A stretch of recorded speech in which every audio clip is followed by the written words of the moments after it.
Just checking. Hi。哦，要轉台廣東話嘅，忘記咗。OK，應該就live 咗啦，咁就咪有啲，有啲問題啊。OK，佢直播之前有啲問題，咁我都唔知道。其實而家咧又唔 live 到嘅，同埋喂，其實我應該要有個 mic 好啲喎。阿妹點解你冇冇俾我 mic 嘅啫嘛？OK，proof，OK 得。Alright，咁今日嘅 live 咧要試下，我睇到好似好多人即係有收睇緊啊 Christina Call、吳麗坤，咁你哋可唔可以俾我知道反映一下，其實聲音嗰方面 O 唔 OK，聽唔聽得清楚？喂，而家仲可以放乜咩？可以，但係冇得嚟聽到。有。唔緊要啦，即係咪應該放咪啦？唔緊要。OK，喂，希望呢度唔會太嘈，咁就聽得到。但係我暫時都未有睇到 feedback。咁我 approve 咗你嗰邊嘅。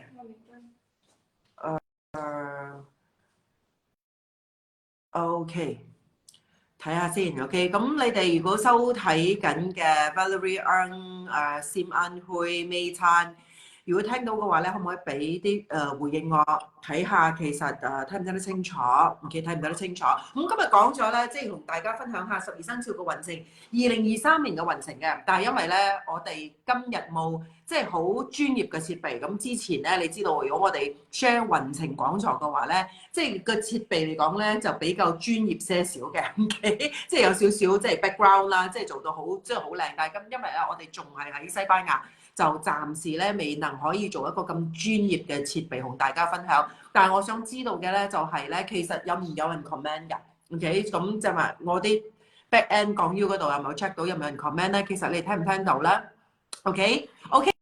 碼易受歡迎 can see and hear you clearly， 唔該晒，唔該晒，因為我真係需要知道咧，其實即係聽唔聽得清楚同睇唔睇得清楚。等仲有咧，另外一邊咧，你會睇到一個銀幕咧，OK，咁 Nicole 咧就即係都係同我。即係當場直播嘅，咁就可以即係同大家分享嘅所謂嘅即係個所謂嘅 PPT 啦，即係個 slide 啦。咁如果即係大家可以睇得到個 slide 嘅話咧，你會睇到即係屬猴嘅生肖咧，所謂嘅 PPT 咧就喺另外一半嘅所謂嘅即係直播嗰方面咧可以睇得到嘅。OK，咁就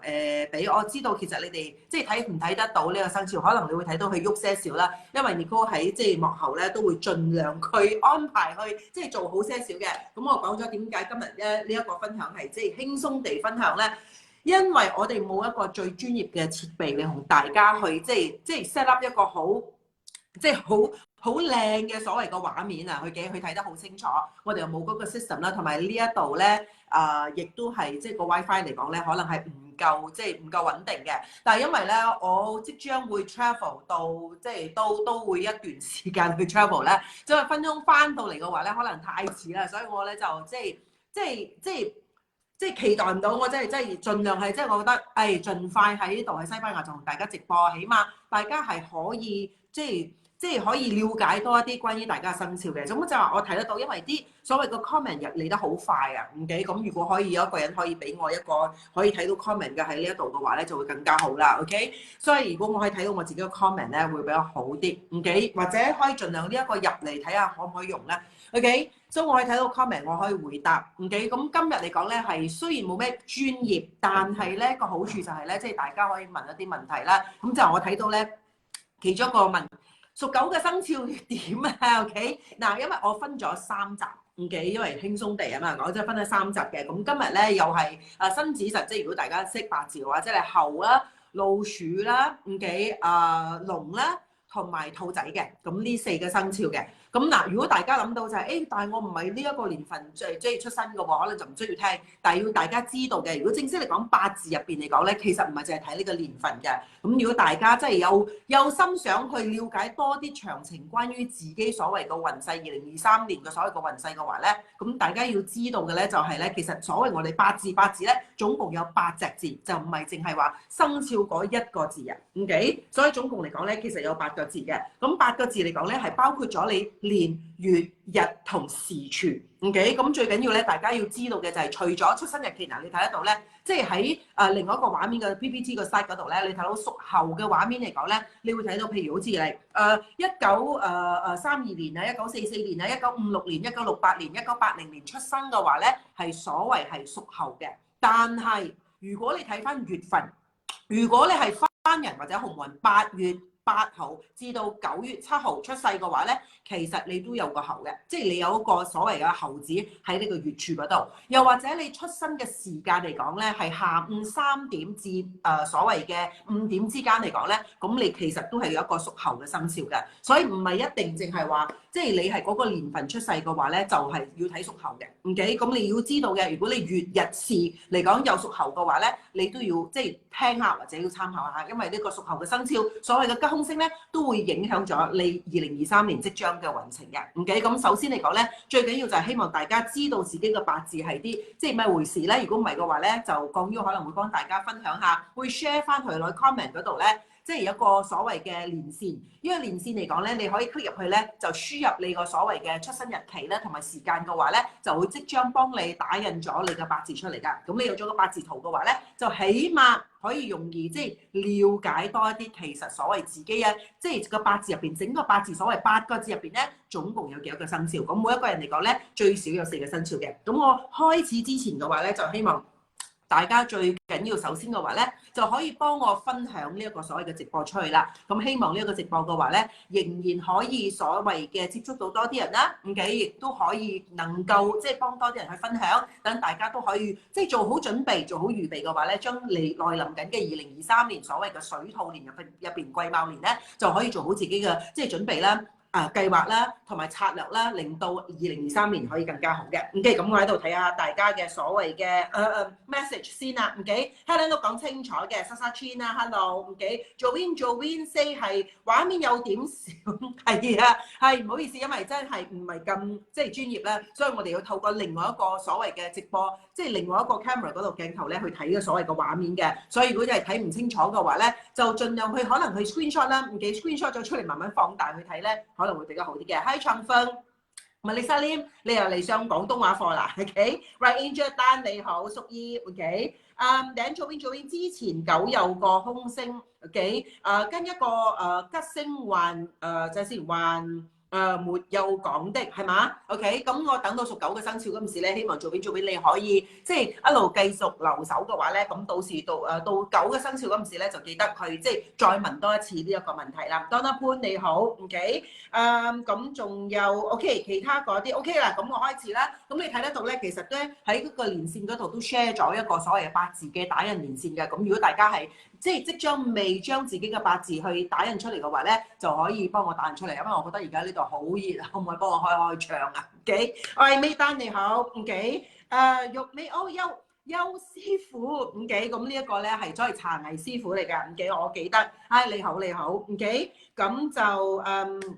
這個看自己八字拎有華語嘛 ，OK。咁就冇華語嘅，但係整個八字入邊咧，其實你睇翻咧，都係甲乙丙丁同埋辰戌丑未啊，此類嘅所謂嘅即係生肖，即係廣東版嘅。OK，即係所謂咁密碼嚟講咧，其實係喺即係中文嗰方面咧係可以理解得到嘅，因為整個所謂嘅 software 入邊咧係冇去詳細佢所謂深入去即係構思下翻自己嘅八字嘅。Hi Chris Wong， 好耐冇見，你好。OK，can't open the link 啊，咁呢樣嘢即係可能要即係再試一試。OK， 睇我個 back end 嗰度，即係盡量幫大家試一試啦。如果唔係嘅話咧，就大家收聽先，OK， 收聽過後啦 ，OK， 咁即係可能即係了解咗啦，咁我哋會再 share 翻個 link 嘅話咧，喺我嘅所謂嘅呢一個 page 嗰度咧，咁大家就可以再 click in，OK， 再去收睇，再唔係嘅話咧，就盡量輸入啦，即係 www.soleiltrinity，OK.com， 你都可以即係睇得到所謂呢個網站嘅，咁開始啦，係咪？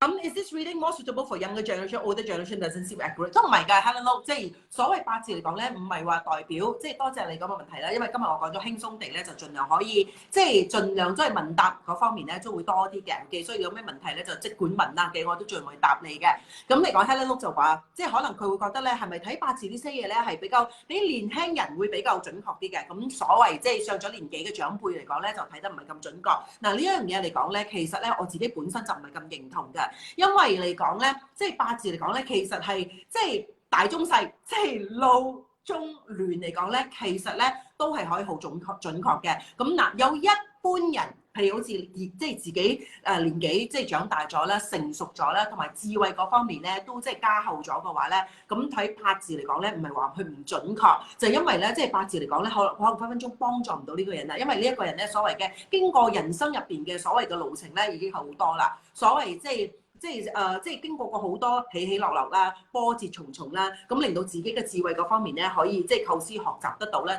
提升咗自己所謂嘅升呢咗啊！即係自己個即係所謂嘅人生過程裡面嗰方面咧，已經係進展咗啦。咁你就去睇八字，其實睇八字嘅意思咧，就係要知道自己有咩弱點，要知道自己嚟緊嘅即將嚟緊嘅一年有啲咩所謂嘅危機，要小心啲咩嘢。咁你知道咗要小心啲咩咧？就自己盡量喺即係話身心靈嗰方面啦，即係做法嗰方面啦，即係睇法嗰方面啦，想法嗰方面啦，同埋自己個即係所謂嘅心靈，即係話自己嘅情緒嗰方面咧，識得去觸控，識得係所謂避忌，同埋識得去大事化小，小事化無嘅。但係如果一個人即將喺人生嗰方面咧已經成長咗啦、成熟咗啦，亦都可以即係構思咗好多智慧嘅時候嘅話咧，咁你就唔需要太過需要去睇呢啲個所謂嘅八字啊嘛，因為即係你要即將嚟緊經過啲咩個空星要教你啲咩所謂嘅教訓或者所謂嘅學習嘅話咧，你曾幾何時都已經係即係經過啦，你自己都可以即係度過咗呢一個所謂嘅難關，即係識得即係所謂嘅點樣去克服呢樣嘢。咁嚟講，你要識得點樣去克服嘅話咧，你又唔需要再睇八字啦，因為八字嚟講係幫助你提醒你點樣去克服啊嘛。但係唔係所有所謂上年紀嘅人咧都會收集到智慧喎，好多人係成長年齡漸長成長，但係智慧不一定成長嘅。咁如果係咁嘅事情嘅話咧，咁其實八字咧都係仍然係即係重要嘅。但係譬如如果你講緊高僧，譬如好似達賴喇嘛啊、高僧啊，即係可能修行或者修道嘅人咧，係修到好高道行嘅話，咁嚟講咧，好多人就講誒八字唔準確嘅，即係讀唔到呢啲人。其實咪讀唔到，就係因為佢哋喺人生入邊咧，喺人為嗰方面已經做盡自己所能去幫助自己突破人生，所有學習嘅嘢咧都已經係學習夠啦。咁其實你嚟講，每一年嚟個吉凶星其實係教我哋點樣去學習啦，即係同我哋提醒我哋有啲咩需要去所謂要去突破啦，需要去小心啦，要去避忌啦。但係呢啲人修道何所謂日日都修道，修到佢個道行咁高嘅時候，所謂你話破財對佢嚟講已經係即係唔會有影響啦。你話失戀嘅，OK 喺情塔嗰方面嘅所謂嘅點講啊？個教訓或者個想法嗰方面咧，對佢哋嚟講咧係唔係講六親不認啊？但係佢哋已經係串住六親嘅意思，即係話佢哋唔係話冇屋企人，但係佢哋唔會俾所謂六親而 attach 啊，而去連接到令到佢哋所謂嘅咧就會停落嚟嘅，唔會有 attachment 嘅。所以咁樣講，即係如果咁樣個所謂嘅譬如嘅話咧，咁你咪講，咁啲高僧係讀唔到，其實唔係讀唔到啊。佢哋又食素啦，日日就打坐啦，咁日日又修道嘅話咧，健康嗰方面就已經冇嘢可以提示啦。即係你點提示咧？即係叫佢哋食清啲，哇已經好清噶啦喎。即係可能你叫佢哋即係可能係唔好咁操勞啦，唔好咁壓力啦。但係佢哋人生入邊日日打坐冇壓力嘅喎，所以咁樣咧，你就覺得喂睇八字咪冇用啦，即係睇唔到啦。OK，所以如果咧你記得年齡同埋智慧嚟講咧嘅定行咧係唔同嘅。OK，咁唔該晒啦，就係話你問嗰個問題啦，因為每一次你問個問題嗰陣時咧，我就可以即係盡量幫大家咧就講去深入去了解嘅。咁我而家即刻開始啦，即係2023年嘅生肖咧屬猴嘅。咁如果你大家啱加入嘅話咧，就唔該即係可以嘅話咧，就係麻煩大家幫我將呢一個直播嘅話咧，就即係 share 分享出去嘅話咧，就等我可以能夠咧即係接觸多啲人嘅。咁有啲人可能對即係玄學啊、八字啊此類嘅嘢咧，可能唔係咁理解嘅話咧，就可以即係盡量去深入理解啲嘅。OK， 唔該晒 Helen。OK， 多謝。OK， 咁啊，今日咧我就同大家講下頭一個生肖啦，就係屬猴嘅生肖嘅。OK， 咁嗱，屬猴嘅生肖嘅話咧，咁你之前我講咗啦，你係年份屬猴咧，或者月份屬猴。如果你係8月8至9月7嘅，即係話係番人嘅8月8號至到9月7號嘅話咧，出生嘅話咧，其實你都有一個屬猴嘅生肖喺呢個八字入邊嘅。又或者咧，即係時間嗰方面咧，係即係下午3時到5時嘅，即係話3點到5點嘅話咧，咁呢一個方面嚟講咧，都係有一個即係猴子咧喺呢個八字入邊嘅。咁要睇下啦，嗱排行榜嗰方面咧，喺2023年咧，猴子嘅生肖咧喺2023年咧就係排大陸即係12生肖入邊咧係排名第6嘅，咁咧比較2022年咧其實係上咗榜嘅。OK，Farah Jessie。OK，if you're looking for English, actually, I think a month ago or more than a month ago in October, I've shared the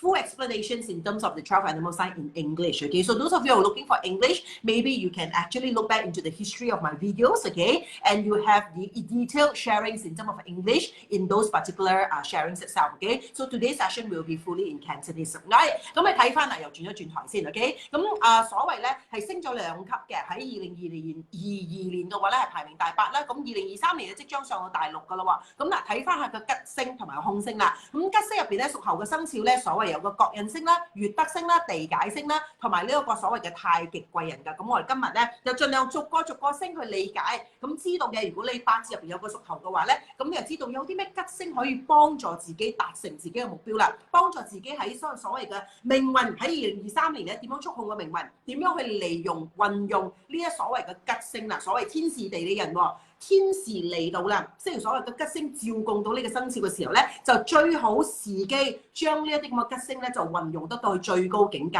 因為所謂嚟講，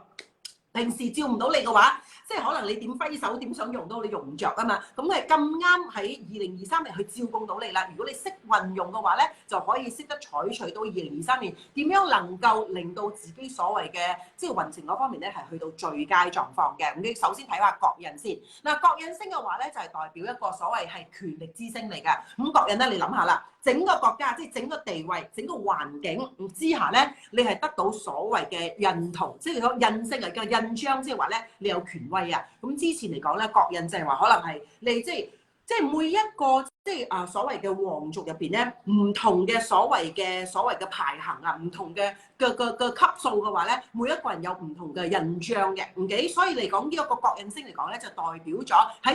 2023年屬猴嘅生肖嘅人咧，就有呢一個所謂嘅認同，有呢一個所謂嘅 power 啊，能量啊。咁而家喺呢一個市面社會嚟講嘅話咧，國印可以代表我哋工作環境，又或者我哋生意環境嗰方面，即係話咧喺2023年咧屬猴嘅生肖人咧，有機會性係得到有些認同嘅。譬如如果你嘅所謂嘅事業係即係有一啲即係可能升職個跡象嘅，又或者即係多一啲所謂嘅 responsibility， 多一啲責任佢即係去負責任嘅，做多一啲嘢啦，多一啲所謂嘅即係平面，即係多一啲咁嘅 territory 係入咗自己嘅所謂嘅範圍嗰方面嘅話咧，國印星係可以幫助到呢樣嘢㗎，OK？或者係即係生意嗰方面嘅話咧，就證明你嘅生意咧係亦都係時候咧更上一層樓，更加上一層樓嘅意思咧，即係而家好多即係嗰啲即係小型生意又好啦，大型生意又好啦，好多所謂認同性啊，好有 recognition 㗎，有啲獎狀，有啲獎項嘅，OK？咁或者如果大家係譬如好似做戲劇嘅，OK？戲劇譬如好似大家係藝人嘅話咧，譬如你睇翻馬來西亞人咧，你知道咧，即係最近嚟講咧 ，Times Magazine 咧就認同咗所謂楊紫瓊，即係我哋嘅即係國產啦嘅楊紫瓊啦 ，Michelle Yeoh 啦，成為咗呢一個所謂嘅 Times 嘅所謂嘅人物啊，嘅所謂呢個 I think 係即係咩時代。嘅sorry，icon of year 即係所謂嘅時代，即係2022年嘅所謂嘅即係時代人物啊。OK， 咁你知 Times Magazine 講好出名㗎嘛，所以你個國印嘅意思咧就係代表呢樣嘢啦。咁就要大家睇翻下自己本身咧各就各位係做啲咩？你係打工啦，定係做生意啦 ？OK， 定係可能係上班㗎喎？我個孩子子女嚟講係讀書㗎喎，上課喎。咁上課國印嚟講，可能分分鐘得到係書館學校嘅認同啊，可能分分鐘我哋可能排行榜啊，一係喺即係教學 academy 嗰方面啊，又或者喺即係運動啊、運動型嗰方面啊、curriculum 嗰方面嚟講咧，係得到所謂嘅一些認同獎項嘅。唔記咁呢個國印星咧係補助呢樣嘢，所以如果大家屬猴嘅朋友有呢個國印星嘅，就更加要知道啦。2023年點樣去安排嘅話咧，就盡量安排多一啲咧，係能夠令到自己出位嘅嘢，能夠令到自己咧係可以入圍。得到獎項或者得到呢一個所謂嘅認同嘅，咁好多小型生意嘅話咧，你都係可以，譬如好似參加一啲咁嘅 awards 啊、competitions 啊、一啲比賽啊此類嘅嘢咧，就盡量即管去參加啦。又或者幫人打工嘅話咧，就盡量咧，即係唔好諗住縮沙。好多時候打工咧，個個係諗住，哎呀，唔好做咁多啦，做少啲好啦。佢最好咧就做就唔使做，OK？量人就俾多多。嗱，好多我都明白嘅，我都曾經打過工嘅，OK？咁我講打工嘅最好嘅就係唔好做咁多，但係嘅量人嗰方面鬥多啲啦，最好啦。但係你知道呢個世界唔係咁行噶嘛，OK？即將到你做老細嘅時候，你就大家即係試想諗下，你做老細嘅時候冇理由你係咁白白出糧人俾人，但係咧個員工咧就成日即係見到責任就唔想當嘅，OK？咁樣係即係唔划算、唔邏輯噶嘛。所以如果大家打工嘅話咧，就即將屬後嘅2023年咧，就即係要提醒自己，唔好諗住慳力啊，唔記要去捨力，要記得捨得呢個事，先要捨，然後得。如果大家要得到好多即係更加好嘅收穫啦，更加好嘅所謂嘅即係金錢啊，或者換嚟取到更加好嘅即係人工嘅方面咧，首先要捨咯。要捨咩咧？捨自己氣力咯，捨自己嘅責任咯，就要捨去自己，要 generously 去俾出自己能夠貢獻到為公司貢獻到嘅嘢。唔記咁呢一個係屬於各人啦。嗱，點解我講輕鬆地啦？咁輕鬆地咧就可以即係我慢慢逐隻講咯。所以我分配為3集嚟同大家講嘅。咁如果大家真係要對神煞吉凶星有興趣，要學習每粒星嘅意思嘅話咧，其實呢一個咁嘅分享咧係最啱大家嘅。咁一次過大家學咗，好過去上課啊嘛。OK，咁下一個嚟講咧係月德星啦。嗱，月德星嘅話咧，即係講為月德啦。OK，嗱，月德嘅話咧就係月德貴人咧就係一個貴人星嚟嘅，即係照顧住自己咧，令到自己所謂嘅運程嗰方面咧會順暢啲啦。唔記做事所有嘢嚟講咧，即係會得當啲啦，即係要容易成功啲啦。咁所謂月德係代表咩意思咧？月德咧即是話咧，佢係短暫性嘅，所以記得啦，屬猴嘅朋友咧就唔好諗住即係一步登天，唔好諗住話我即係喺所謂今年。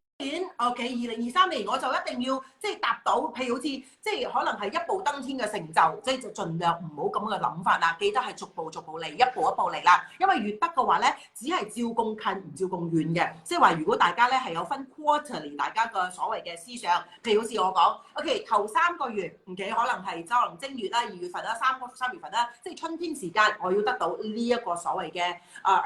achievement， 所謂呢一個所謂嘅點講咧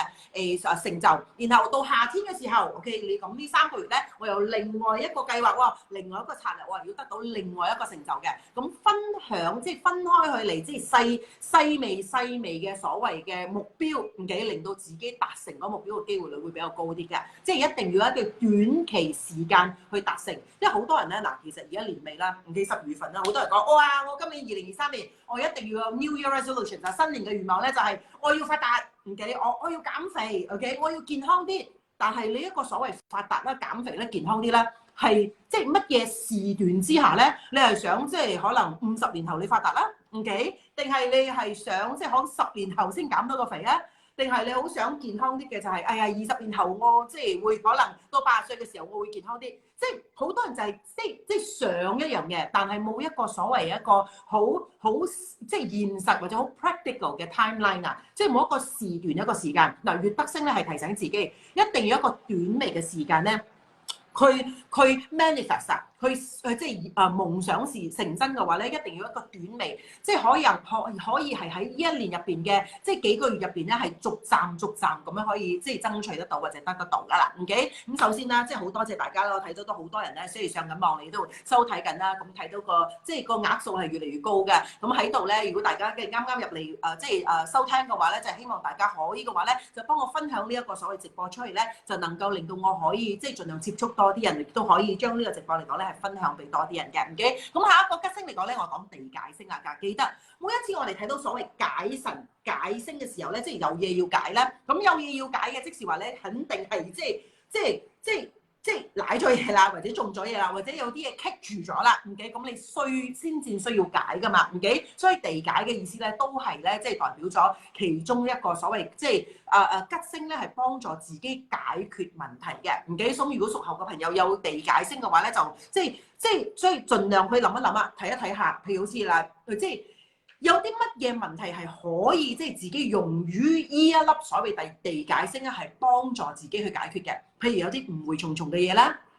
譬如可能即係工作嗰方面可能有啲棘水啦、棘手啦，生意嗰方面有啲嘢棘住啦，有啲咩可能係誤解咗嘅咧，人與人之間啊、朋友啊，即係可能係合作伙伴啊，甚至係可能係員工啊嗰方面嘅嘢咧，係有啲乜嘢嘢咧係令到自己覺得咧係哎呀有啲誤解咗嘅。咁如果有誤解咗嗰啲地解嘅意思咧，就可以幫助喺2023年咧幫助自己去解決呢個問題啦。OK，咁即係話咧，如果大家覺得有啲嘢係棘住嘅，即係解決唔到嘅，又或者我啲有啲房屋嚟講咧係一直嚟想賣唔到，一直嚟想租唔到嘅，咁地解嘅意思嘅話咧，就係喺2023年咧。可以用得到呢粒星啦，咁小關就話啦，點用呢粒星咧？咁地解星首先嚟講咧，一定要行動咯，因為你知道咗地解咧係可以幫助到自己解決問題。咁首先嚟講解決問題咧，就一定要知道自己你係咪真係想解決個問題先。咁如果你係好想解決一些誤會嘅或者一啲問題嘅話咧，咁自己首先就要一定要行動啦，即係唔可以就係講，哎呀我好想解決啊，哎呀我同我即係可能係男朋友可能有啲誤會啦，同老公有啲誤會啦，我屋企人有啲誤會啦，同爸爸媽媽有啲誤會啦。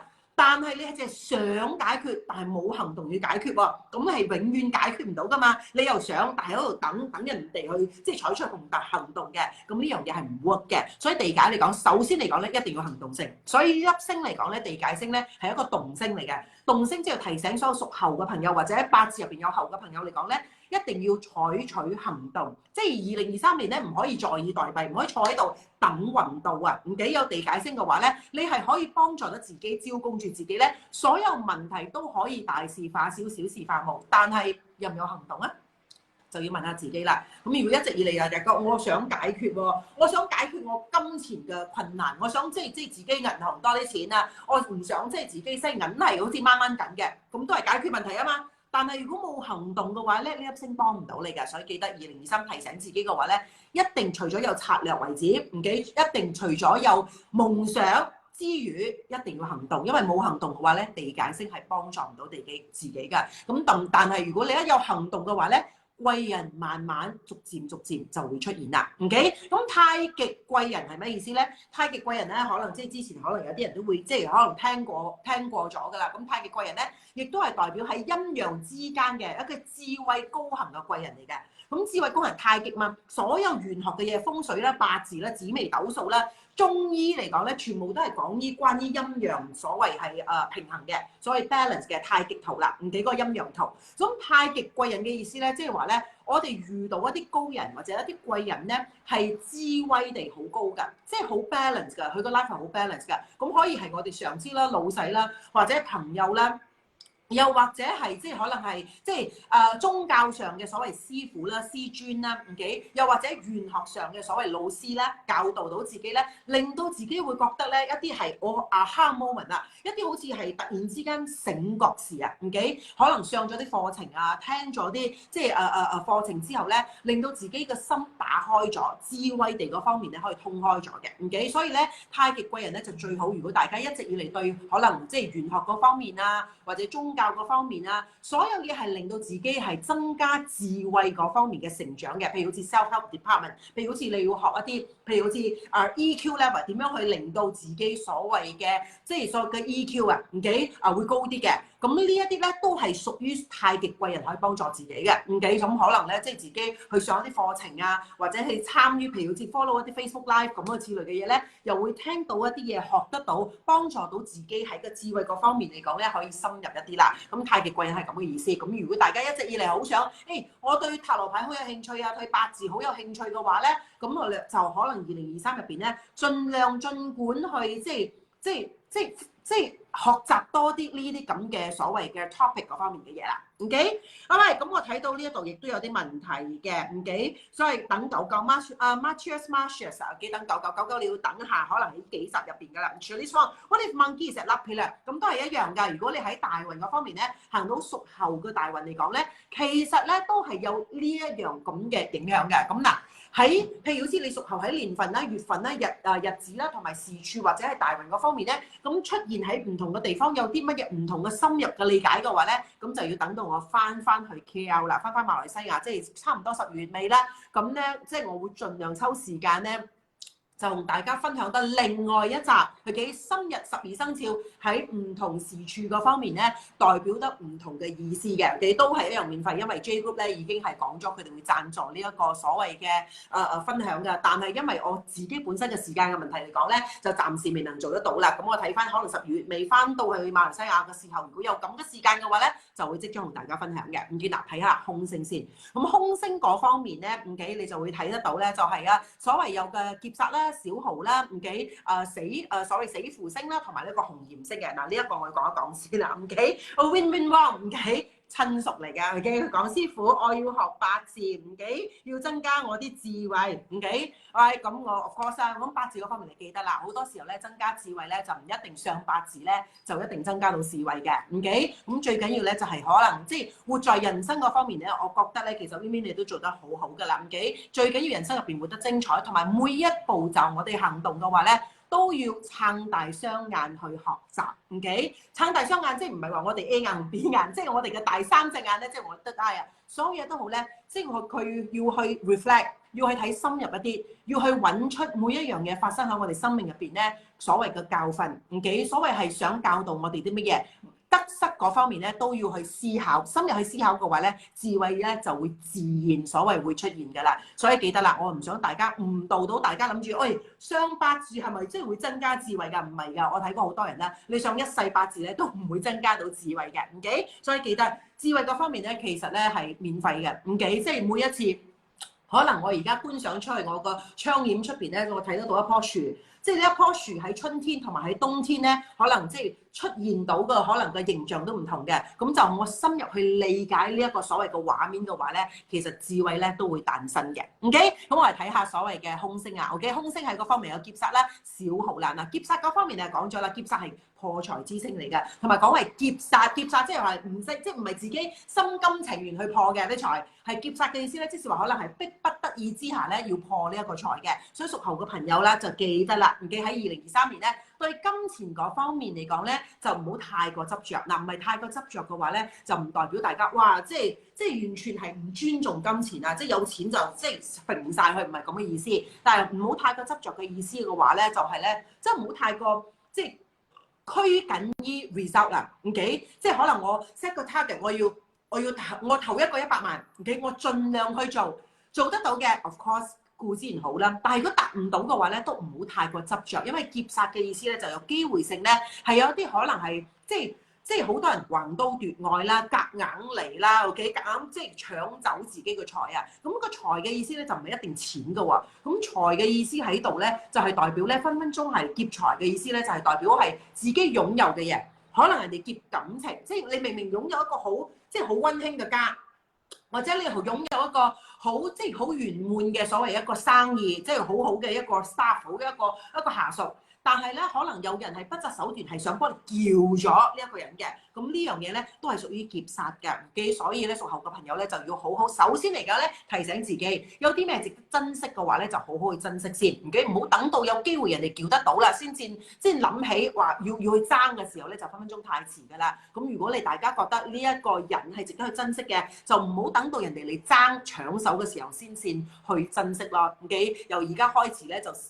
即係會識得去珍惜呢一個人，咁你做多啲呢樣嘢嘅話咧，個機會率劫煞嘅機會率就會高啲就會低啲啦。咁劫煞咧亦都係代表人哋劫財。咁而家咧我哋所謂咧即係商場如戰場啊嘛，即係好多時候人哋做生意嘅話咧，即係分分鐘你啲 idea 啊呢啲嘢咧分分鐘俾人劫咗去嘅話，你有啲咩 idea 嘅話咧，你呢度一講出嚟啫。其他人就截咗你個壺啦，橫刀奪愛嘅，OK？咁劫煞嘅意思咧，即係話如果有啲咩 idea 嘅話咧，如果可以嘅咧，就儘管唔好太過分享先啊。即係分享出嚟嘅咧，分分鐘人哋趁機會咧就攞咗你嘅所謂嘅 idea 咧，做成佢哋嘅 idea，佢哋先下手為強咧，就會贏咗整一場個所謂嘅即係戰勝㗎啦，OK？所以劫煞嚟講係提醒屬猴嘅朋友咧，所有嘢未完成之前 ，OK？未達到之前咧，就唔好太過張揚，OK？低調啲，低調唔係代表自己係即係做啲鼠輩行動啊，或者做啲好好鬼鬼祟祟嘅嘢，低調之話咧，未到時候咧唔需要分享嘅，OK？咁嗱嚟講小耗，嗱小耗係破小財啦，咁小耗嘅意思嘅話咧，就係自己好即係好容易係因為自己心甘情願去破咗呢一個財嘅。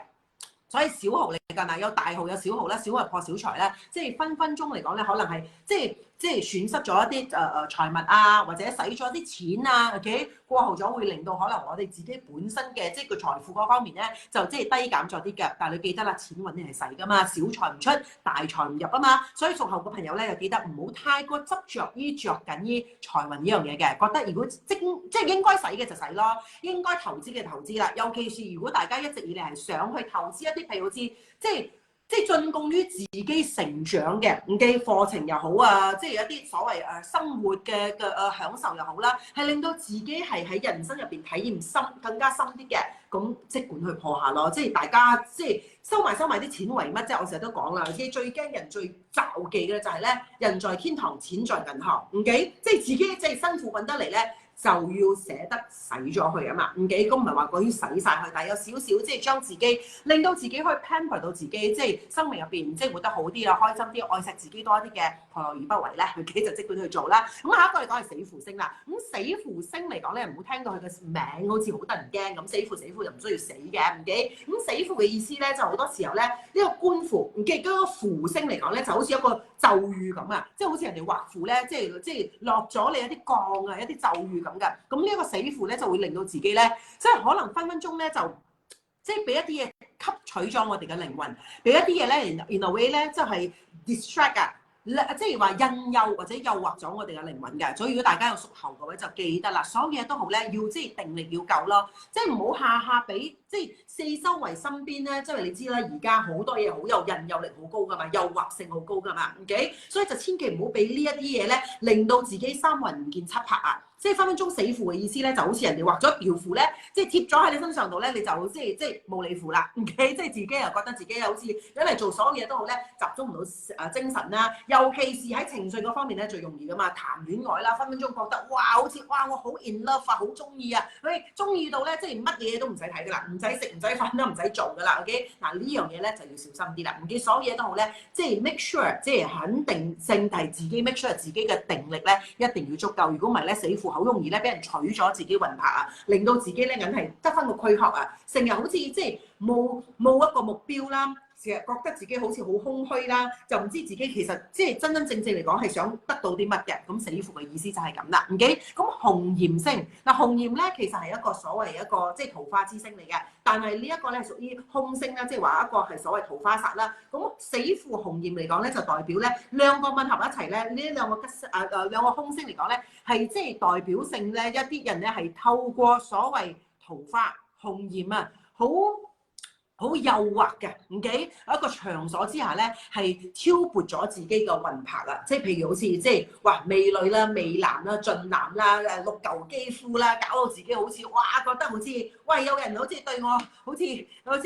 有市場咁啊！OK？所以嚟講有市場開心啊好啦，即係唔好太過投入落去，唔好諗住即係當係真嘅，OK？因為好多時候咧，而家咧喺市面上咧好多即係偷呃拐騙嘅嘢，OK？所以紅焰嚟講咧，亦都係代表喺所謂嘅桃花煞嗰方面咧，好多人可能係即係口甜舌滑啦，講幾句好説話啦，咁自己就諗住咧係喎 ，OK？話突然之間好似呢一件好似好過屋企嗰件嘅，OK？喂，突然之間點解呢一個咁明白我嘅，咁明白事你嘅，咁就自己盲中中咁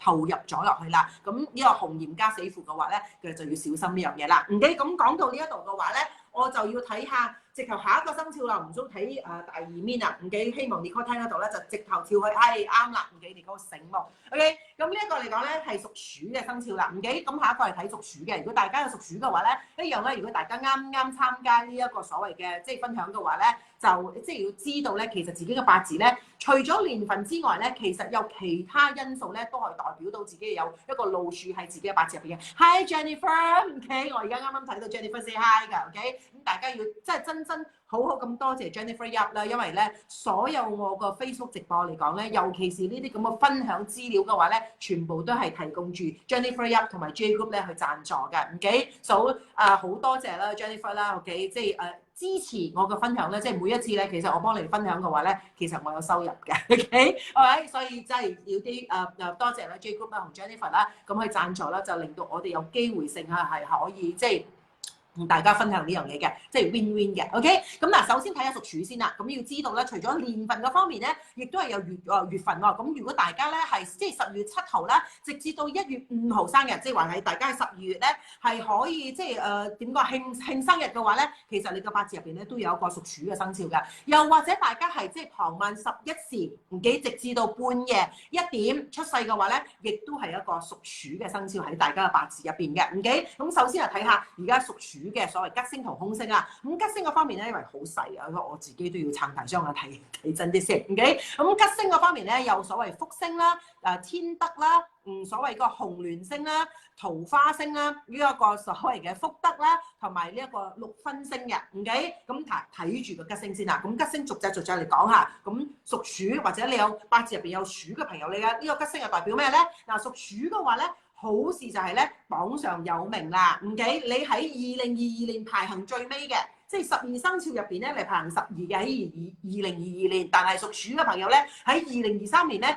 提升到第2名嘅，OK？即係3甲之一嘅，咁呢一個好事啦。咁如果大家有屬鼠嘅朋友，就好似即係 KN 咁啊，就唔該大家幫我踢一踢你啲 friend 啊，等佢就唔好錯過咗呢一個分享嘅，OK？咁嗱，首先睇下所謂嘅福星天德啦。你睇翻福星、天德、福德呢一所謂咧，全部係所謂嘅大粒星啊，大粒貴人星嚟嘅。所以福星係福星高照啦，唔記得大家成日都講啦，福星高照嘅話咧，即係所有嘢嚟講咧，即係自己做乜嘢嘢咧，都會即係順利利啊，唔記。所以福星嚟講咧，係代表咧係幫助到我哋招供到一個貴人咧出現咧，令到我哋咧即係。福德嗰方面咧，會係即係好濃厚啊，好 abundance 啊，OK？咁有福嘅意思即係咩意思咧？咁有福嘅意思，譬如好似 of course 而家呢個現代社會咧，就全部係講金錢㗎嘛，OK？咁金錢嗰方面咧，即係揾錢嗰方面都會好啦，財運嗰方面都好啦。咁嗱，福德嗰方面咧，亦都係講厚福喎，OK？食福啊、厚福啊，此類嗰方面咧，都係積福㗎，亦都係健康嗰方面啊。有福嘅話咧，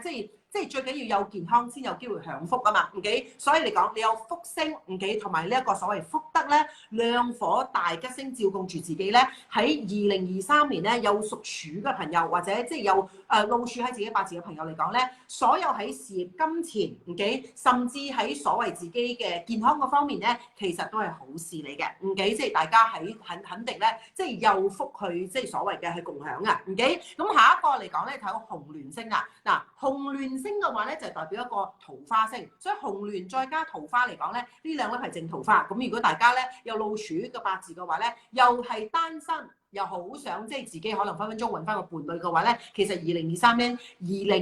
入邊咧係最佳嘅一年啦。唔記係時候咧，大家即係盡量諗盡辦法點樣可以，譬如好似結識多啲新嘅可能朋友啦，自己擴闊翻自己嘅所謂嘅社交圈子啦，令到自己可以認識多啲人嘅。嗱，唔係淨係即係桃花嘅意思咧，就唔係真係一定要即係 boyfriend girlfriend 之類啲嘢嘅，唔係一定下下都係男女私情嘅。咁所謂桃花嘅意思咧，亦都係人緣佳。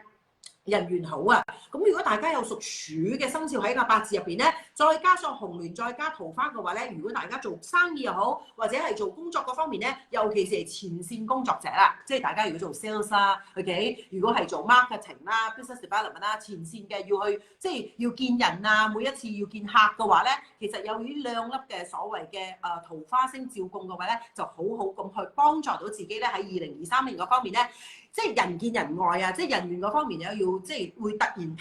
提升啦。OK，若然大家係會諗到嘅就係，喂，我都好想好似 Jessie 咁樣，不如做多啲直播啦。似乎好似而家呢個即係社會咧，即係好多嘢都係靠直播去揾錢啊！好多啲直播嗰啲即係所謂嘅點講啊？人哋講嘅即係網紅咧，即係哇透過直播都係揾好多錢嘅喎。如果大家係一直以嚟有諗過呢一個思想，好想去試嘅話咧，而八字入邊有屬鼠嘅話咧，不斷去試下呢樣嘢啦，咁我睇到 Win 咧就 tag 咗阿飛汪嘅，咁我都想講啦。咁飛汪嚟講咧 ，of course 個八字入邊有個老鼠㗎啦，咁老鼠要試下一啲新嘅，你要透過桃花，OK，同埋紅鸞星試下一啲唔同嘅 approach 啊，即係唔同接觸一啲可能係即係市面上嘅所謂嘅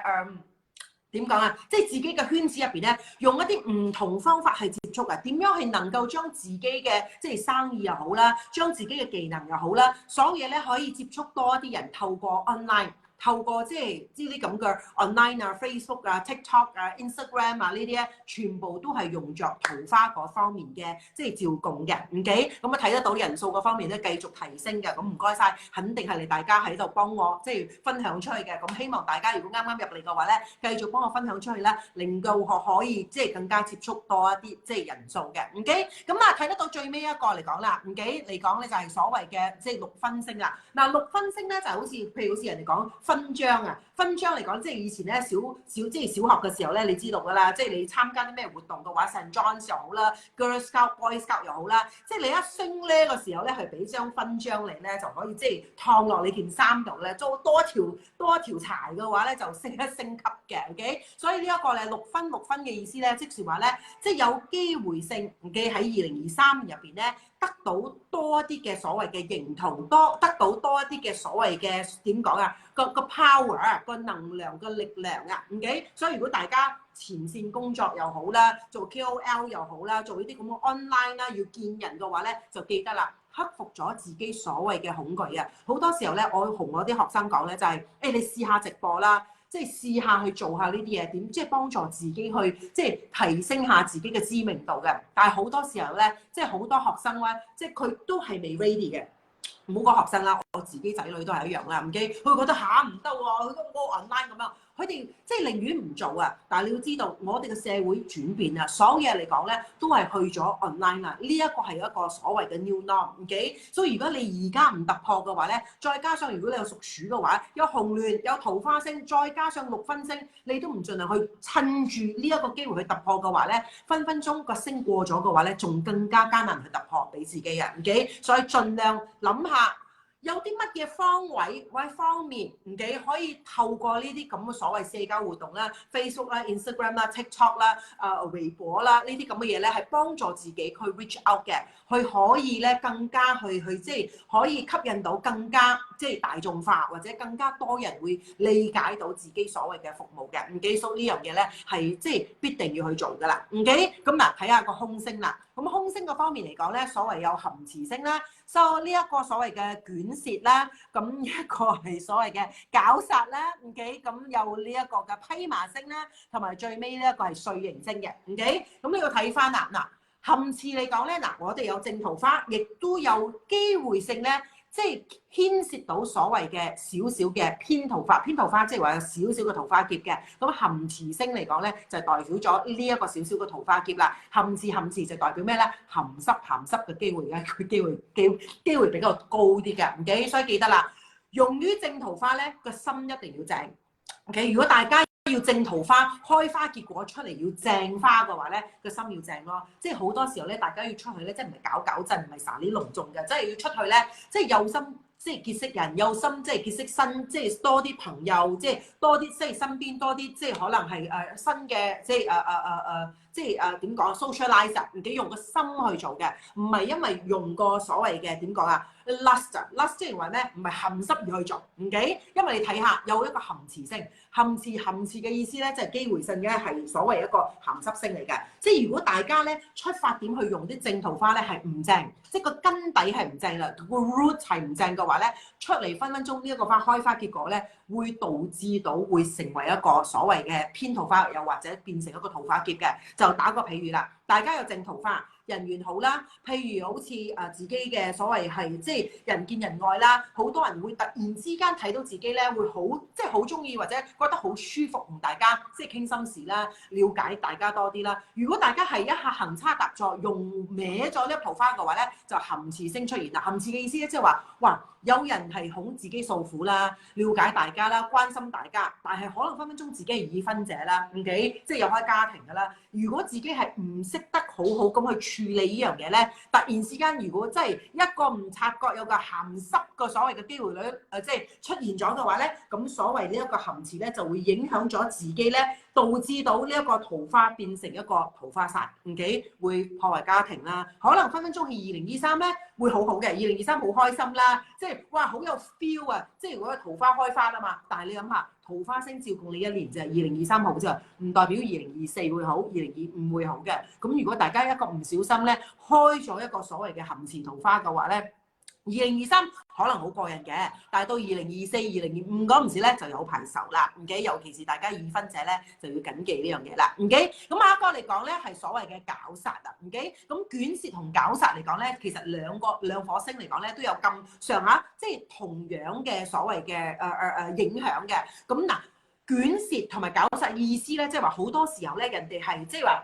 點講啊？加鹽加醋啊，OK， 即係捲舌咧，即係話將個舌頭，即係將條脷咧，即係捲到去彎彎曲曲，你都唔知其實唔係講真話㗎，OK。咁而家嘅社會入邊咧，其實好多咧即係 fabricated 有好多 sugar coated 嘅，好多嘢咧真話咧，即係人哋講即係忠言逆耳啊嘛，真話未必人哋中意聽嘅，即係中意講啲即係嗰甜言蜜語咧，話好聽啲嘅，OK。所以呢個小則嚟講咧。捲舌同埋呢一個絞殺嚟講咧，係唔一定有大礙嘅，即係提醒自己講嘢嗰方面咧甜啲啦，OK，即係即係嘅溫和啲啦，唔好即係單刀直入啦，OK，咁會好嘅。但係咧，亦都要小心啦，即係好容易俾人呃啊！即係好多時候咧，即係可能你講一啲所謂咧甜言蜜語嘅説話嘅話咧，分分鐘會令到自己咧入咗陷阱、入咗局㗎。OK，所以記得啦，如果你有捲舌同埋呢個絞殺嘅話咧，所有嘢唔好攞個耳仔嚟做硬，唔好聽翻嚟咧就諗住肯定係啦，唔好諗住係人哋咁你聽到咁小息咧就諗住肯定係啦，就知死地啦，其他人一定有錯啦。OK， 咁咧你要入咗呢一個捲舌同埋呢一個絞殺嘅所謂嘅套局啦。OK， 所以咧就屬鼠嘅朋友要記得喺2023咧，所有嘢咧查明清楚先，問個究竟先。OK， 到時咧如果需要時嘅話，揾個當事人出嚟，好好咁去理解整個事情先，唔好下下咧俾中途者或者中間人咧，即係分分鐘係狡辯啊，狡辯咗，甚至係可能分分鐘自己賣嘅售貨員、銷貨員嘅話咧，佢哋想賣啫嘛，可能去賣嘅時候咧，乜嘢都講 OK 嘅，但係自己要睇清楚啲細節咯，問清楚先咯。如果唔係嘅，分分鐘一俾咗錢咧，過後啫就乜嘢都唔 OK 啦。OK， 咁亦都係可以捲舌咧，同埋呢個絞殺嘅影響嘅。OK， 咁另外一個咧就係披麻啦。嗱，披麻嚟講，通常咧係代表一啲比較係即係同一啲即係喪服啦有關啦，同埋一啲白事有關嘅嘢嘅。OK，所以披麻。大孝啊，披麻戴孝嘅意思咧，就要即係大家提醒下自己啦，屋企人啦、老人家啦，又或者如果屋企人咧有邊一個有病在身嘅話咧，要更加要去即係可能分享多啲時間同佢啦，或者都要盡快即係幫佢即係着緊啲佢醫療啦、處理呢樣嘢啦。因為如果唔係嘅話咧，披麻嘅意思咧就分分鐘好容易咧帶上一啲喪事或者白事嘅意思嘅。唔記咁最尾一樣嘢咧係歲刑啦，歲刑嘅意思咧就係記得唔記，所以屬鼠嘅朋友咧。呢一個刑嚟講可以代表桃花刑啦，即係刑嘅意思咧，即係自己咧做咗一啲嘢喺2023年歲刑，即係嗰一年嘅啫。2023年明知故犯，明知係錯嘅，仍然去犯啦。OK， 咁嗱，可能桃花嗰方面啦，可能係所謂即係可能稅務嗰方面啦。OK， 可能係即係一啲承諾嗰方面啦，明知係錯都去犯，明知故犯嘅嘢咧，歲刑就代表咧喺今年記得所有嘢做咗出嚟咧。分分鐘係自己害自己嘅，OK？咁自己害自己嘅話咧，亦都係代表自刑喎。歲刑嘅意思即係喺2023年入邊記得啦，唔好即係自欺，所謂自欺欺人啦，唔好即係自己做出一啲嘢過後，自己會後悔嘅。明知道自己譬如好似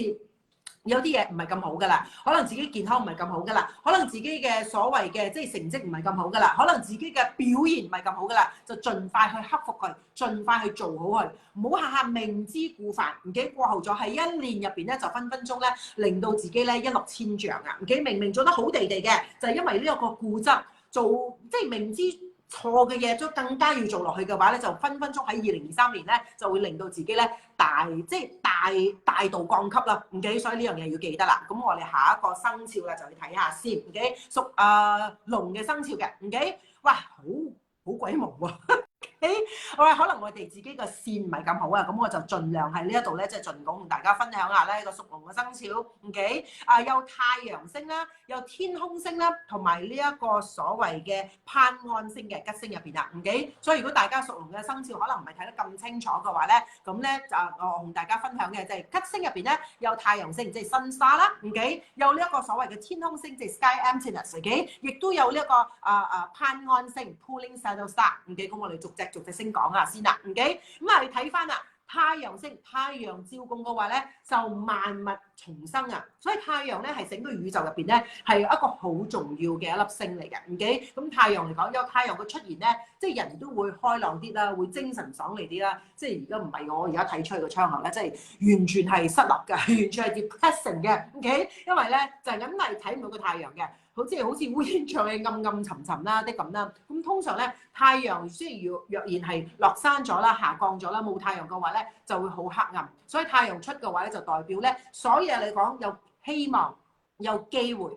如果大家有龍嘅生肖咧，喺大家嘅八字嗰方面嚟講咧，即是話係大家喺即係事業嗰方面啊、工作嗰方面啊，或者係生意嗰方面嚟講，或者感情嗰方面嚟講咧，都有新希望。嗱，你記得啦，新希望都要自己去進取嘅，唔好諗住哇有太陽星喎，就諗住可以坐喺度2023就一定好啦。嗱，冇啲咁嘅嘢嘅。首先大家要明白嚟講咧，八字咧只係1/3，天時地利人和3樣嘢係一定要合併埋一齊㗎 ，OK？ 唔係話今年話天地好啊，個天照供到我有呢一啲咁嘅吉星，係咪我坐喺度等發達咧？唔會嘅 ，sorry 啊嚇，即係冇咁容易嘅。咁你知道咗個天照供你咁好嘅吉星嘅話咧，就要更加去努力啦，要做多啲嘢嘅。因為所謂咧屬龍嘅朋友嚟講咧，都算係所謂嘅即係升級咗嘅。因為排行榜2022年咧排行11 out of 12嘅，但係喺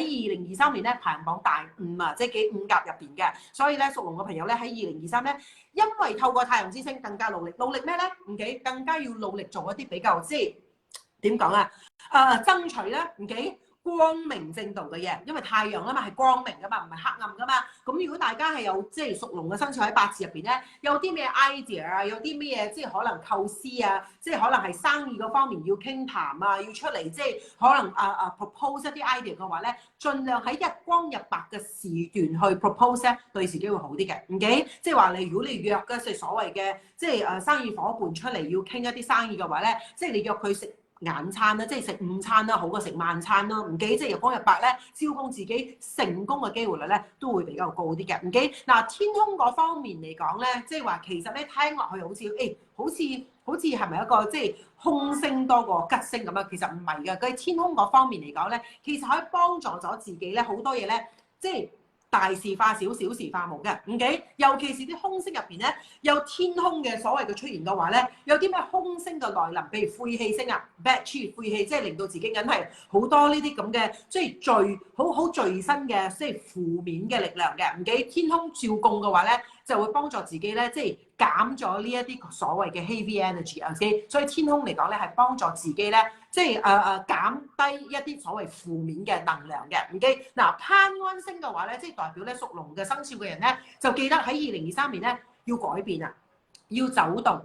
走動嘅意思，改變嘅意思咧，可以係搬屋啦 ，OK， 或者換過一個新嘅工作環境啦，又或者係嘗試一啲新嘅，即係可能工作嘅所謂嘅環境啦，新嘅地盤，開一啲新嘅點講啊個 territory 啦，OK， 總之一啲新嘅。嗱，點解攀安咧？攀安上馬就係以前古典咧，幾百年前冇車嘅時候咧，我哋只係有馬車㗎嘛。咁你要騎馬嘅時候咧，你就要成個所謂嘅 saddle 個 hot saddle， 即係講話所謂嗰個攀安咧，即係將佢咧搭上個馬度就起程啦，就行人啦，OK。所以咧屬龍咧喺2023有攀安星嘅意思咧，就一定要係有心理準備 ，anytime 隨時係可以接受到呢個挑戰嘅。可能突然之間你覺得老細同你講，誒，我想掉落去大個洲域啦，又或者大個國家啦，去進展喺大家個事業嗰方面嘅。即係盡量即係去參考下呢一個機會啦，因為攀安上馬意思咧，即係一定要去新嘅領域、新嘅環境入邊咧，去開拓一啲新嘅市場，會幫助到自己嘅。OK， 咁喺空星嗰方面嘅話咧，有晦氣星啦，即係話之前講咗晦氣星 bad chi 啦，又或者六害星嘅色參。嗱，晦氣同六害嘅意思，晦氣咧就係梗係自己唉聲嘆氣啦，自己好負面啦，梗係覺得自己係即係受害者啦 ，victimize 自己有機會性咧係入咗呢一個圈子嘅，所以屬龍嘅朋友記得提醒自己咧，就千祈唔好俾自己入咗呢一啲好負面嘅圈子啊！成日要提醒自己做到好似個太陽咁嘅，好開朗、好積極、好正面嘅，OK？ 所謂每一次睇落去咧，就 half the cup is always half full。唔係 half empty 嘅，咁就會好啦，OK？咁你講啦，灰氣同埋六害。灰氣嘅話咧，就提醒屬龍嘅朋友咧，唔好去接觸咁多一啲唉聲嘆氣嘅人啊。總言之，每一次你接觸到佢咧，啲朋友又好啦，屋企人又好啦，次次都係咧，即係覺得係人哋唔啱嘅，次次都係覺得自己係受害者嘅，次次都係覺得自己係老細又蠢啦，即係可能自己啲可能喺伙伴又想，每一次都係 complain 嘅，OK？咁呢一啲咧就盡量避免唔好接觸咁多啦。如果唔係咧，呢一啲所謂嘅晦氣性，啲 bad chi or the bad energy 咧，會影響咗自己嘅心情嘅。咁六害嘅意思係咩咧？透過因為經過自己個情緒啊，自己選擇去咁 negative 啦，選擇去即係覺得自己係受害者啦，覺得自己去埋怨他人嘅話咧，令到咧害到四周圍嘅人。六害嘅意思咧，大家記得六親就係六害啦。六親嘅話咧，即係自己個朋友，即係親近到自己嘅所謂嗰六親，OK？即係自己有機會咧害到呢一個咁嘅感情，或者害到呢一個咁嘅 relationship 啊，OK？所以屬龍嘅朋友咧，記得啦，唔好下下咧，即係人哋支持自己，人哋幫自己，人哋愛自己有限度嘅。你諗下，每一次人哋 try to 去愛你嘅時候咧，你硬係咧製造好多呢啲咁嘅負面嘅所謂嘅藉口啦，負面嘅所謂嘅 reason 啦，OK？佢推開人哋嘅 ，OK？咁呢樣嘢咧就會影響到呢一個六害星啊，OK？所以緊記啦。咁我哋又睇翻最尾一個生肖啦。咁今日同大家分享呢一個最尾嘅生肖咧，就係屬兔嘅生肖嘅。喂，咁呢個兔嘅生肖嚟講咧，咁如果大家啱啱收睇嘅話，你記得咧就盡量幫我即係呢個 Facebook Live 啦，即係分享出去啦，OK？咁等能夠呢一啲咁嘅所謂嘅 content 咧，或者呢一啲咁資料咧係可以散發於多啲人嘅，OK？咁你亦都要記得咧，唔係淨係年份屬兔咧先關於到你嘅，咁你有月份啦，有所謂嘅日柱啦，同埋你個時柱嘅都有機會性係屬兔嘅。咁屬兔嘅2023年咧，其實嚟講咧係保住翻你嘅地位嘅喎，OK？雖然嚟講咧係犯太歲，咁屬兔嚟講2023係太歲年啊嘛，你自己所謂犯太歲嘅話咧，但係好彩，因為吉星拱照得多啊，OK？咁自己係保留翻。頭3名嘅3甲入面嘅，咁吉星方面咧就等我慢慢即係睇下先啦。有呢個 Golden Luck，金貴星啦，有呢一個所謂 General Star 嘅 General Star 係所謂嘅將星啦，有呢一個 Duke of River 嘅歲駕星啦，Academic Star 文昌星啦，同埋呢個 Jade Hall Star 亦都係我哋嘅所謂嘅Jade Hall 係咩啊？玉堂星。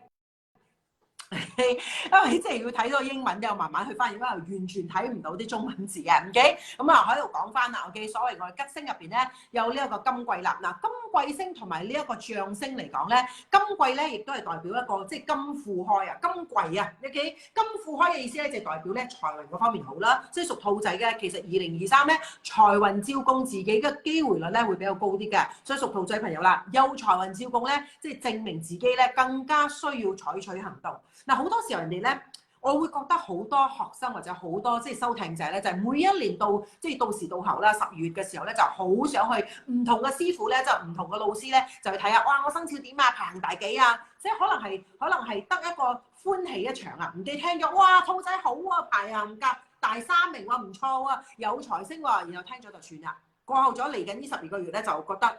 OK 咯，又係咁即係日常照過啦，OK？咁其實嚟講咧，如果大家有咁嘅所謂嘅習慣嘅話咧，其實係運用唔到八字嘅，八字唔係咁用嘅，OK？咁如果要用八字嘅話咧，就要首先知道 OK，喂，兔仔 OK 喎，雖然犯太歲，但係咧保住得自己個地位，即係保得好好啊，仍然係3甲入邊喎。咁我點樣可以能夠呢啲星照供到我2023年嘅運程更加好咧？咁首先嚟講，我有金貴啦，咁金貴知道咧係財星嚟嘅，成個金貴金甲萬喺自己嘅面前，但係你要開鎖先得噶嘛，OK？你要識得去開先，你要行動噶嘛。如果冇行動嘅話咧，就嘥咗呢一個所謂金貴星噶啦。所以金貴同自己講咧，其實有財星。有財星咧就要去好好咁去進財，或者好好咁去即係識得去揾錢啦，諗下方法，打工仔又好咧，諗下方法點樣去提升翻自己嘅技能啊，令到自己咧即係嗰種係根本係即係老細冇咗你唔得嘅，OK， 即係一定要靠你嘅，咁你自己先有價值觀㗎嘛，OK。如果你係硬係打份工咧，就係隨時可以彈開你嘅，即係冇咩重要嘅啫。其實你即係出現唔出現都唔重要嘅。咁如果係咁樣，你打份工咁樣嘅話，你知道其實你份工咧地位不保嘅機會率咧會好高嘅，OK。所以首先嚟講，有金貴星咧就要諗下點樣可以能夠到自己令到自己咧係嗰種所謂嘅變成打工皇帝。老細冇咗自己係唔得嘅，OK。如果係做生意嘅話，金貴星咧，即係話咧要開拓可能多啲新市場啦，要諗下點樣可以即係 get 多新啲多啲嘅新 lead，因為而家你知道啦 database 係好重要噶嘛，OK。最緊要咧自己係諗下點樣可以即係開拓新市場啊，認識啲新嘅所謂嘅 lead 啊，此類嘅嘢，先至可以幫助到自己去揾錢嘅，OK。要諗下啲新 idea 啊，有啲咩新 project 啊，此類嘅嘢。但係如果大家有呢個金貴星，但係冇呢個 idea 嘅話咧，你嘅生意嚟講咧，又係自己觸控唔到嘅，OK。嗱，將星嚟講咧，亦都係啦，嗱，有財有勢，將星代表勢力 ，OK。將軍照供你嘅星咧，即是話一係咧高官貴人照供你啦，即係老細睇得起你啦，俾個機會你出位啦，OK，俾啲責任你當任啦。如果你當任得到，然後可以即係點表現到自己嘅話咧，升職嘅機會率咧就會好高啦。咁呢一個屬兔仔嘅話，唔係淨係升職喎，因為帶嚟有金貴咧，即係話升職加薪。因為好多時候咧，有啲生肖嚟講，淨係升職唔加薪嘅，但係呢個係升職加薪機會率高啦，所以好好咁去把握呢樣嘢。嗱，歲駕星嘅意思咧就話歲駕再加將星，即係話咧歲駕太歲星啊嘛，OK。咁太歲今年嚟講當旺係最強嘅。咁歲駕意思咧，即係話咧，即係皇帝即係以前出巡嘅時候咧，歲駕來臨啊，即係你會知啦，皇帝大粒嘢啊嘛，大粒嘢出巡咧唔會單獨一條友出巡嘅，OK。咁佢一出巡咧，真係梗係勞師動眾噶啦，OK， 好鬼巴閉啊！離遠就可以聽到嗶哩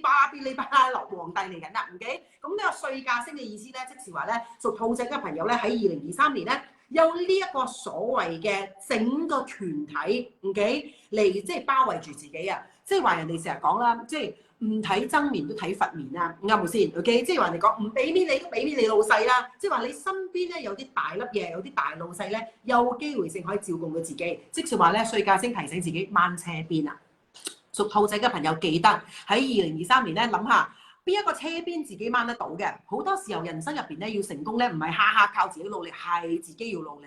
但係有啲捷徑咧，自己係可以盡量去，即係點講啊？好精地去進取噶嘛，OK？下自己跑喎，你諗下自己跑，不如你自己即係著住個輪鞋咁樣掹住個車邊，咪會快好多，啱唔啱先？OK？所以記得兔仔嘅朋友記得去提醒自己咧，歲駕來臨嘅話咧，就要掹定個自己嘅目標，有邊一個車邊自己可以掹嘅，掹住車邊咧，成功率嘅機會率咧會比較快啲嘅。嗱，掹車邊唔代表我哋揾人笨嘅，OK？掹車邊係大家 win-win 嘅，最緊要知道自己有啲咩可以貢獻嘅話咧，而其他人可以點樣幫助到自己啦。咁呢個歲駕來臨星啦，OK？咁嗱，你又睇到下一個嚟講咧，就係 Academy 文昌星。文昌同玉堂星嗱，文昌星咧即係比較學習之星啦。OK，咁你知道咧屬兔仔嘅朋友咧，2023咧一定要繼續努力去學習嘅。OK，喺事業嗰方面要睇下自己個 career 咧，即係你事業手腕咧有啲咩可以提升自己咧，令到自己個 career skill，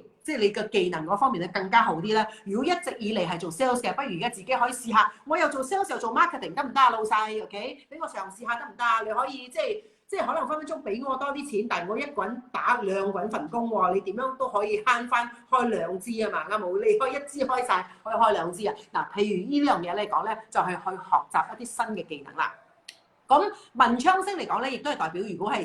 小朋友啊，即係上學啊、學習啊、考試啊嗰方面咧，都會幫助到自己喺上學嗰方面或者學習嗰方面咧，即係嘅成績咧都會比較好啲嘅。唔記咁玉堂星嗰方面咧，亦都係一個所謂嘅點講咧財星嚟嘅。唔記，所以你睇啦，所謂嘅兔仔咧喺2023年咧有財有勢嘅。喂，Hi Shirley Chang，OK，right，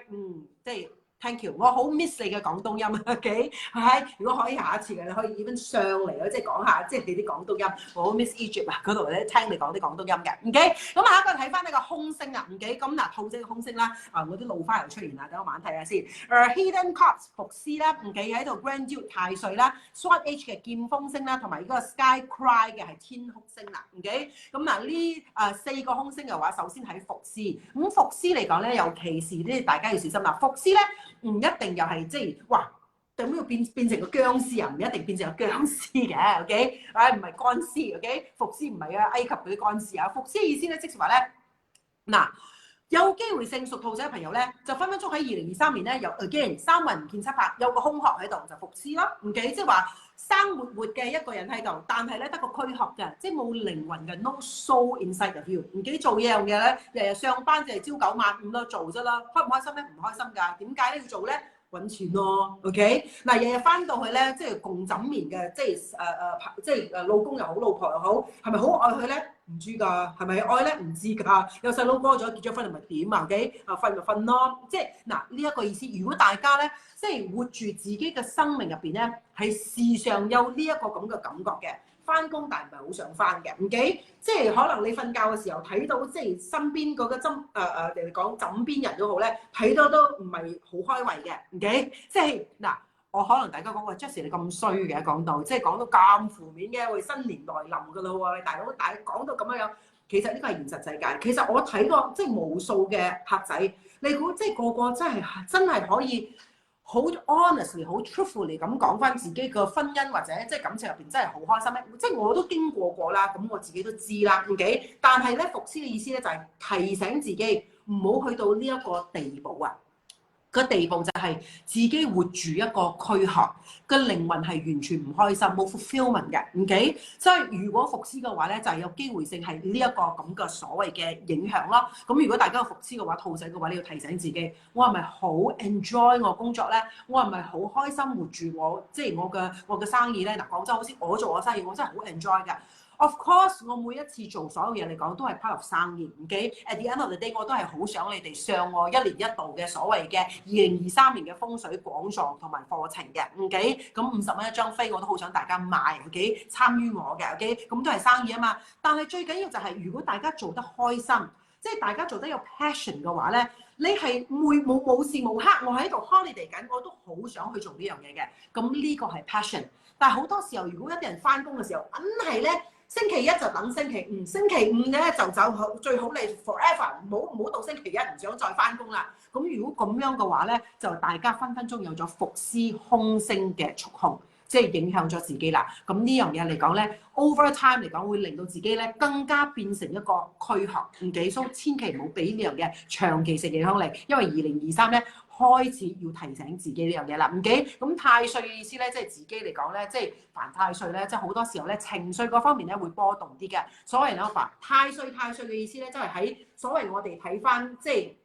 玄學啦，喺呢個 astrology 玄學嗰方面咧，我哋係星宿噶嘛。咁睇星宿嗰方面咧，嗱我哋有好多唔同嘅所謂嘅星球。咁嗱，太歲咧亦都係代表木星，亦都係喺我哋個所謂太陽能入邊 solar system 入邊咧最大一粒星球，即係最大一個 planet 啦。咁佢個所謂嘅能量影響我哋嘅所謂嘅情緒嗰方面係最高㗎。所以點解犯太歲嘅人咧，所謂機會性會行衰運啊，或者行差踏錯嘅機會率高啲咧？因為呢一個能量太勁啦。如果大家冇個awareness 啊，冇嗰個醒覺性嘅話咧，就咁係成年都會覺得咧情緒波動咯，咁係咧成日都會覺得自己情緒嗰方面咧觸控咗自己啦。嗱，記得每一次自己我哋做錯決定或者做錯所謂嘅行動嘅話咧，都係因由情緒而起嘅 ，OK？ 所以犯太歲係提醒自己啦。記得啦，喺情緒嗰方面咧，要識得好有 awareness， 好理智地咁去了解有咩情緒係波動咗自己嘅。咁嗱，大家都知道啦，我自己係做廟出身㗎嘛。咁點解每一年人哋犯太歲要攝太歲咧？咁攝太歲唔係下就係俾錢，如果俾錢幫我攝咗就會好。咁呢啲係自欺欺人啦，自己呃自己啦。咁如果大家有錢多嘅唔爭在啦，去攝多幾次啦。OK， 咁最緊要記得天時地利人和幾樣嘢一定要合拼埋一齊嘅。OK， 咁你自己犯太歲嘅時候，你記得啦。嗱，你去醫靈廟攝太歲嘅時候咧，就要提醒自己，每一次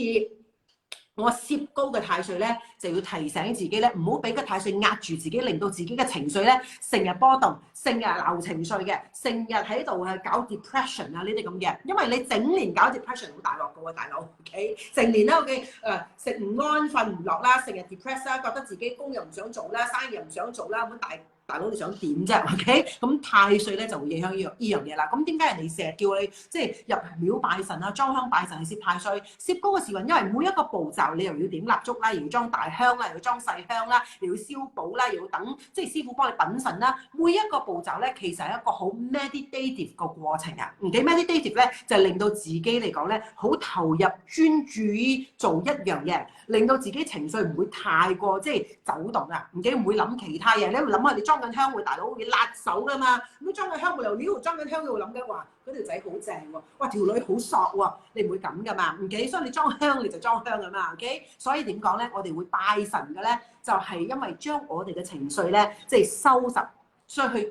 即係去 centralize， 唔好等我哋嘅 mind 咧，即係喐得太多，唔記。所以呢樣嘢就提醒自己啦。咁另外劍鋒星係代表咩？好多爭執爭鬥嘅，即係如果一個即係我話刀劍利器啊，劍鋒咧好多即係爭執啦、爭鬥啦，好多人幫你自己拗撬啦，幫自己爭啦。咁記得啦，所有嘢都好咧，爭之餘。要提醒自己，唔係講所有嘢與世無爭 ，sorry 啊 ，OK。就算你睇翻佛陀都好咧，佢唔係爭，但係佢都有 mission 噶嘛，佢有責任要去做噶嘛，佢不斷都要去即係去傳佛噶嘛，啱冇先 ？OK。所以嚟講與世無爭嘅意思咧，就係咧有智慧地去爭翻啖氣嘅，即係爭鬥氣嘅，爭嚟乜鬼嘢咧？真係唔 practical 嘅就唔好做啦，OK。所以講咧劍鋒嘅意思咧，就係做好多時候咧去爭翻一啲咧有智慧地需要去爭取嘅嘢就去爭取。